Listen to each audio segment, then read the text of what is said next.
Have you ever felt so broken, so defeated, that you thought you could never rise again?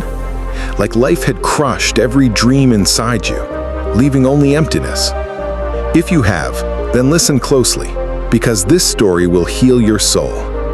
There was once a young man named Daniel.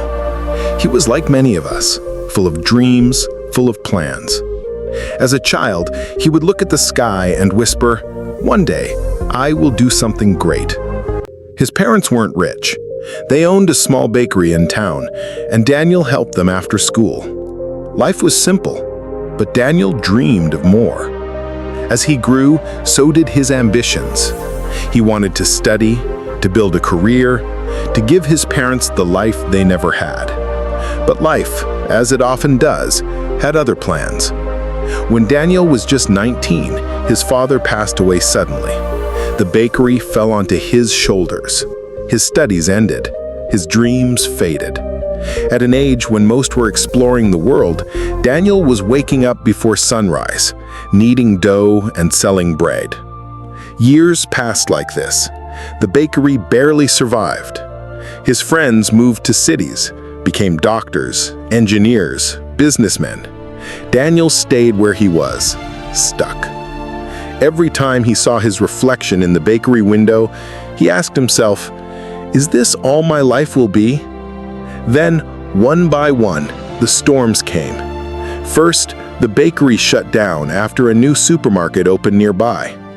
Then his mother fell sick, and he spent what little savings he had on medicine. And just when he thought it couldn't get worse, the landlord raised the rent and asked him to leave. Daniel felt cursed. Life was breaking him piece by piece. Some nights, he lay awake, staring at the ceiling, his chest heavy, tears burning his eyes. He whispered to himself, "Why me? What did I do wrong? Why does life hate me so much?" One evening, drenched in rain, jobless, hungry, and lost, Daniel wandered the streets. That's when he saw an old carpenter working under a crooked shed. The man was sanding a piece of wood, his hands trembling with age, yet steady with patience. His face was wrinkled, but his eyes glowed with peace. Daniel, exhausted and broken, approached him and asked softly, "Sir, how do you keep going? Aren't you tired? Doesn't life ever break you?" The old man looked at him for a long moment, then smiled. "Come tomorrow," he said. "I will show you." The next day, Daniel returned. The carpenter handed him a hammer, nails, and a rough block of wood. He said, "Build something." Daniel laughed bitterly. "I've never built anything in my life." "Try," the carpenter insisted. Daniel hit the nail, but it bent. He hit again, but missed, bruising his thumb. Anger boiled inside him. He threw the hammer aside. "I can't. I'm useless. Just like in life, I try, but I always fail." The old man picked up the hammer calmly. He lifted the raw wood and said, "Do you see this?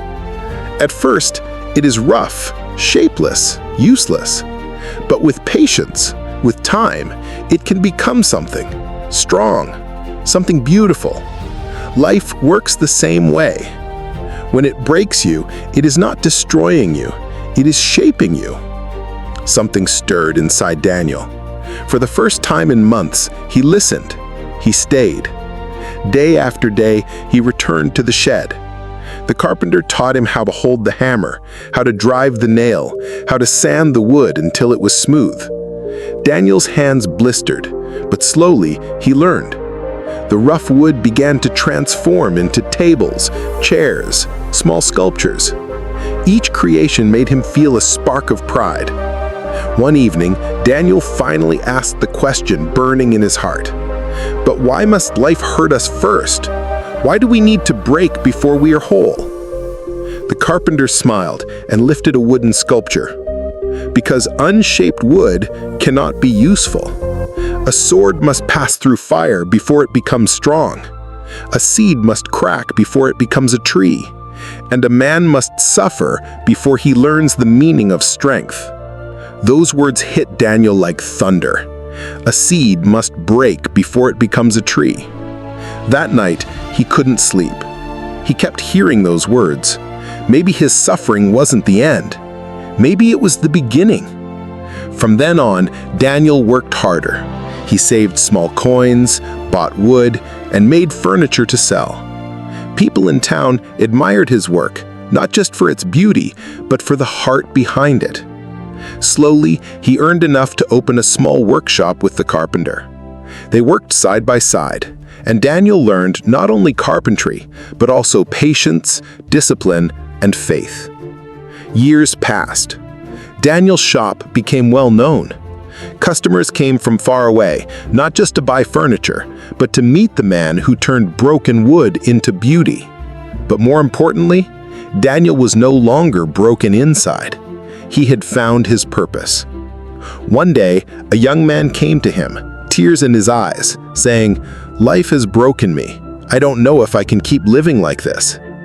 Daniel looked at him, remembering the night he had asked the same question to the old carpenter. With a gentle smile, he said, "Life breaks you only to shape you. You are not finished, you are becoming." The young man stared at him the same way Daniel once stared at the carpenter, and for the first time, hope returned to his eyes. And Daniel realized the very pain that almost destroyed him was the same pain that prepared him to heal others. His scars became his wisdom.